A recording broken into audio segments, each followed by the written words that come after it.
Hello guys, welcome to all in my YouTube channel defence recruitment में। So guys, आज मैं आपको एक प्रैक्टिस फिट कराने वाला हूँ जिसमें 10 से 12 जीके क्वेश्चन होंगे और वो किसी न किसी एग्ज़ाम में अपीयर हुए हैं। मतलब मोस्ट इम्पोर्टेंट क्वेश्चन है। एंड जो नाविक डीबी एंड जीडी का सेक्शन फर्स्ट होता है। डीबी में तो एक ही सेक्शन होता है एंड जीडी में 2 सेक्शन होते हैं। उसमें फर्स्ट वाले सेक्शन में कुछ जीके क्वेश्चन आते हैं, मैथ्स के क्वेश्चन आते हैं, रीजनिंग के आते हैं, इंग्लिश के आते हैं। तो मैं आपको जो मोस्ट इम्पॉर्टेंट क्वेश्चन है वो मैं कराने वाला हूँ एंड जो मतलब किसी ना किसी एग्ज़ाम में 100% अपीयर हुए हैं। ओके, तो अपना प्रैक्टिस सेट हम लोग स्टार्ट करते हैं। तो पहला क्वेश्चन आपको दिख रहा होगा यहाँ पे, मैं पढ़ देता हूँ इसको। निम्नलिखित में से कौन सी हिमालयी नदी तंत्र की नदियाँ हैं? तो आपको 2-3 सेकेंड मिलते हैं एंड आपको ऑप्शन इसमें छांट लेना है। कावेरी है, गंगा है, ब्रह्मपुत्र है या गोदावरी है? तो मैं आपको थोड़ा डिस्क्राइब कर देता हूँ, एक्सप्लेन कर देता हूँ इस क्वेश्चन को। तो मैं आपको बता दूँ, जो इंडिया है, इंडिया में 2 मतलब प्रवाह तंत्र होते हैं। एक हिमालय से निकलता है, एक दक्षिण भारत से होता है।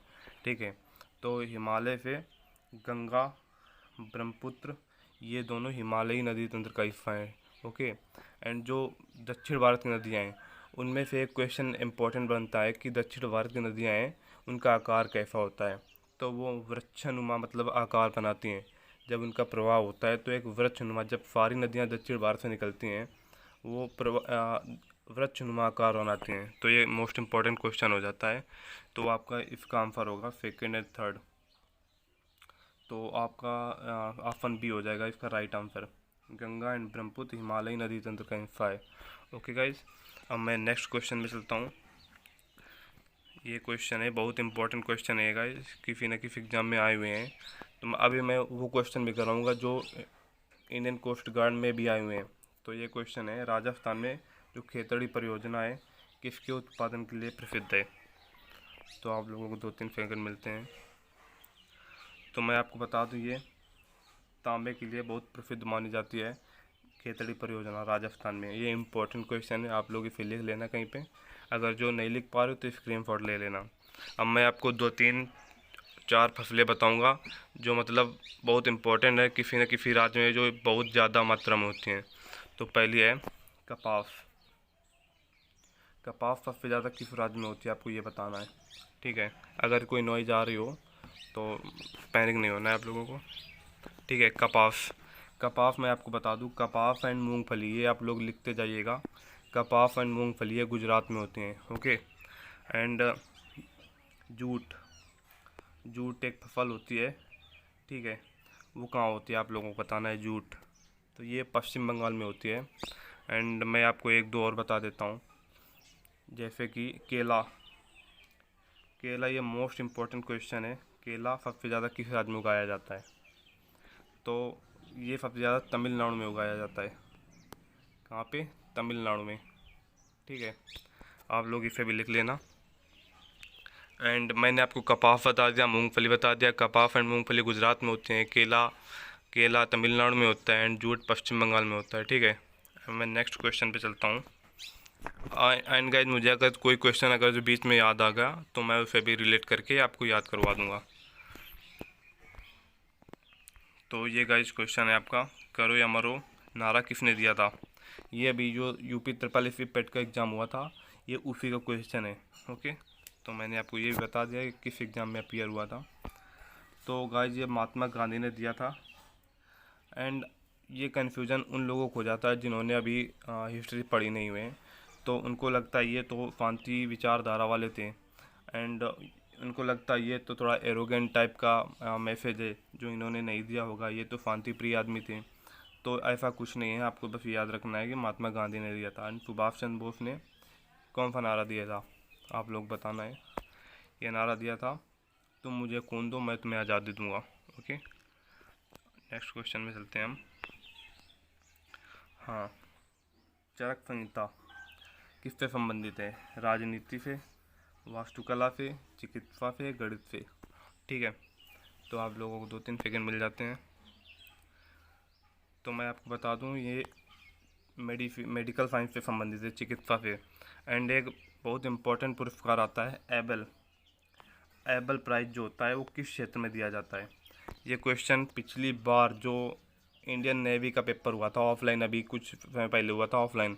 उसमें एक क्वेश्चन अपियर हुआ था कि एबेल पुरस्कार किस क्षेत्र में दिया जाता है। तो आप लोग लिख लेना इसे या स्क्रीनशॉट ले लेना, लिख लो, ज़्यादा बेटर रहेगा।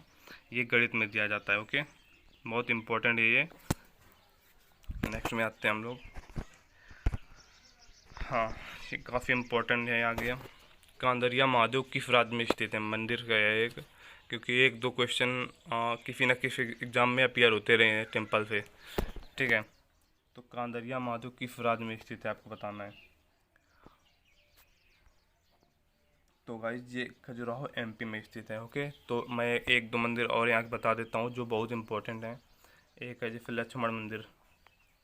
लक्ष्मण मंदिर आप लोग लिख लेना, लक्ष्मण मंदिर, ये भी खजुराहो एमपी में ही स्थित है, जो छतरपुर जिला है वहीं के आसपास है। एंड लक्ष्मण मंदिर हो गया, एक चतुर्भुज टेम्पल है, चतुर्भुज, ये भी आप लोग लिख लें, चतुर्भुज टेम्पल, ये भी काफ़ी इम्पोर्टेंट टेम्पल है। ठीक है, आप लोग इन्हें लिख लो, खजुराहो मंदिर एंड चतुर्भुज। एक कौन सा बताया मैंने भी, आप लोग मतलब लिख लेना। ठीक है, हाँ, मधुबनी कला का संबंध किस राज्य से है? तो मैं सिंपली बात बता देता हूँ, ये बिहार से रिलेटेड है। मैं नेक्स्ट की ओर चलता हूँ। ये इम्पोर्टेंट क्वेश्चन थे, मैंने उन्हें लिख लिया है एंड उनकी एक फ़ोटो निकाली है अपने मोबाइल पे एंड मैं आपके सामने लेकर आया हूँ उन्हें।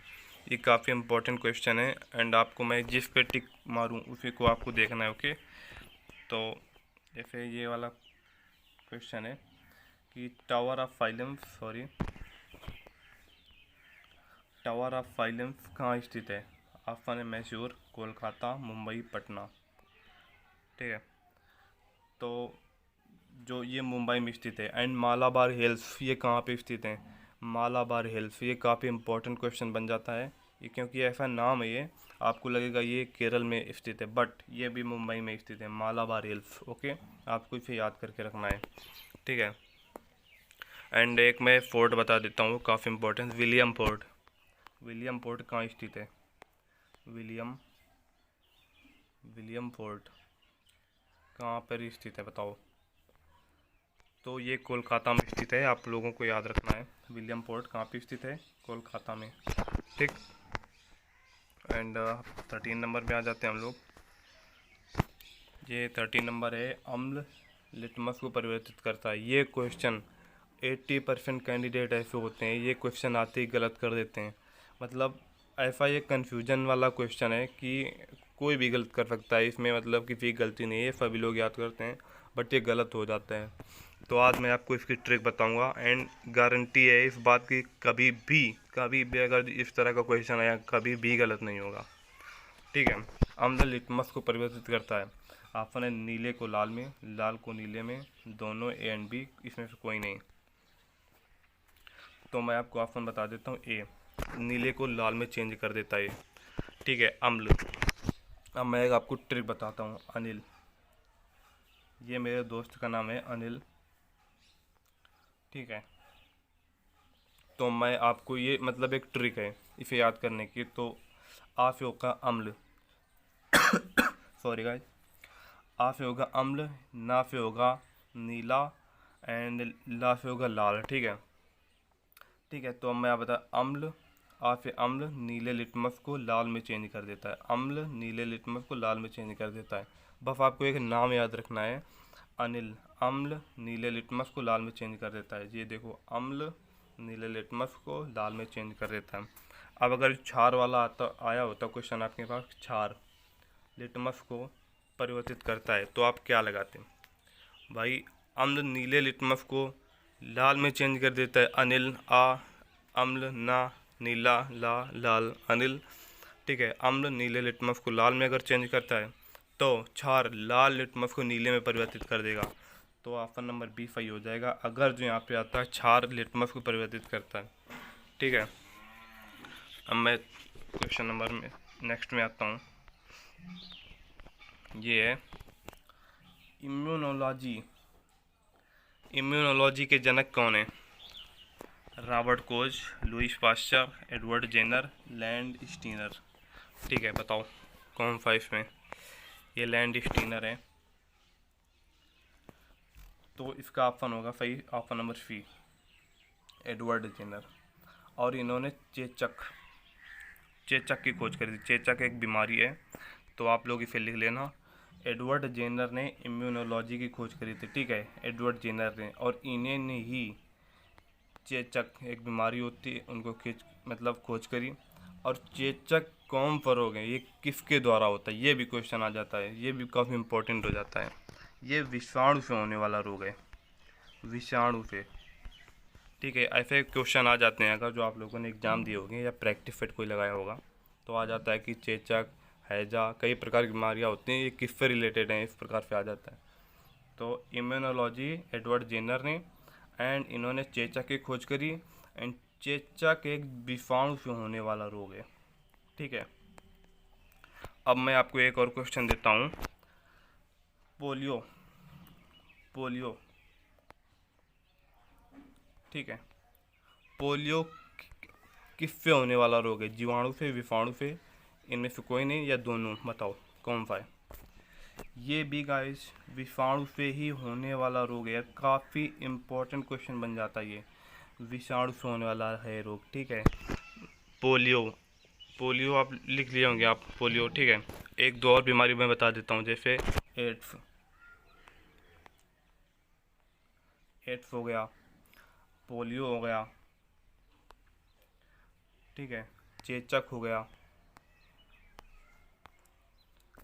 एंड और कौन सी इम्पोर्टेंट है, इन्फ्लुएंजा एक प्रकार की बीमारी आती है, इन्फ्लुएंजा, ठीक है, वो भी विषाणु से ही होने वाला रोग है, ठीक है। अब मैं आपको ये बता देता हूँ, ये काफ़ी इम्पोर्टेंट हो जाता है, ये नाम एक लुई पास्चर, लुई पास्चर, ये आपको याद रखना है, पास्चर वर्ड, पास्चर में पास्चुराइजेशन, पास्चुरीकरण, जो दूध का पास्चुराइजेशन होता है, इन्होंने ही खोज करी थी, लुई पास्चर ने। और हाँ, सॉरी गाइस, इन्होंने टीकाकरण की खोज करी थी। ये क्वेश्चन आपको डायरेक्ट मिल जाता है कि टीकाकरण की खोज किसने की थी, तो ये भी लुई पास्चर ने करी थी, ठीक है। एंड लैंड स्टीनर, ये भी काफ़ी इम्पोर्टेंट नाम हो जाता है, लैंड स्टीनर। जब आप ब्लड पढ़ रहे होगे, ब्लड एक चैप्टर आता है, खून, ठीक है, उसके बारे में आप पढ़ रहे होगे, तो ये काफ़ी इम्पोर्टेंट चैप्टर बन जाता है। तो आपको बताना लैंड स्टीनर ने किसकी खोज करी थी, तो इन्होंने ब्लड जो रक्त समूह होता है, ब्लड ग्रुप जो होता है, इन्होंने इसकी खोज करी थी। एंड मैं आपको पूछता हूँ, जो खून का पीएच मान होता है, ब्लड का जो पीएच मान होता है वो कितना होता है, बताओ। ये आपको मैंने एक होमवर्क दिया है, आपको गूगल में जाना है, सर्च करना है। चलो मैं बता देता हूँ, 7.4। अब आपको बताना ये क्षारीय प्रवृत्ति का होता है या अम्लीय प्रवृत्ति का होता है। एंड हाँ, आपको ये भी बताना है, यूरिन, आपको 2 क्वेश्चन मैं दे रहा हूँ, यूरिन का पीएच मान कितना होता है, यूरिन का पीएच वैल्यू कितना होता है, ये आपको सर्च करके मुझे कमेंट में बताना है, ओके। एंड विलियम हार्वे एक इम्पोर्टेंट नाम हो जाता है जो ब्लड से रिलेटेड है, विलियम हार्वे, विलियम हार्वे। तो ये नाम बताओ, इन्होंने किसकी खोज करी थी, तो विलियम हार्वे ने। गाइस ये काफ़ी इंपॉर्टेंट क्वेश्चन है, आप लोग इसे लिखते जाइएगा, क्योंकि ये काफ़ी इंपॉर्टेंट क्वेश्चन बन जाते हैं। तो विलियम हार्वे ने रक्त परिसंचरण की खोज करी थी, ठीक है, ब्लड सर्कुलेशन की इन्होंने खोज करी थी, ठीक है। ये काफ़ी इंपॉर्टेंट नाम हो जाता है, एक बार और मैं रिवाइज करा देता हूँ। इन्होंने ब्लड ग्रुप, इन्होंने चेचक, और ये विषाणु से होता है चेचक, Louis Pasteur pasteurisation, and bacteria की खोज के लिए इन्हें जाना जाता है, टीकाकरण की खोज के लिए भी जाना जाता है इन्हें, ठीक है। अब आ जाते हैं इसमें 15 नंबर क्वेश्चन में। और ये गाइस यार मुझे खांसी आ रही है, तो आप लोगों को इससे कोई प्रॉब्लम नहीं होनी चाहिए। आवर्तसारणी में अधातु होते हैं, किस तरफ होते हैं अधातु, बताइए आप लोग। आवर्तसारणी में जो अधातु होते हैं, नॉन मेटल, वो किस साइड होते हैं, दाईं ओर होते हैं, बाईं ओर होते हैं, बीच में होते हैं, या कहीं भी हो सकते हैं। तो आपको मैं सिंपल से बता देता हूँ कि जो आवर्तसारणी कुछ इस प्रकार से होती है, ठीक है। तो यहाँ पे धातु होते हैं, यहाँ पे जो उपधातु होते हैं, एंड यहाँ पे अधातु होते हैं, मतलब दाईं ओर होते हैं जो अधातु होते हैं। ठीक, अब मैं नेक्स्ट क्वेश्चन की ओर चलता हूँ। ये मोस्ट इम्पोर्टेंट क्वेश्चन, बताओ काजीरंगा जो राष्ट्रीय उद्यान है, नेशनल पार्क, कहाँ पे स्थित है? चलो बताओ। तो गाइस ये आपको अगर पता हो, ये असम में स्थित है।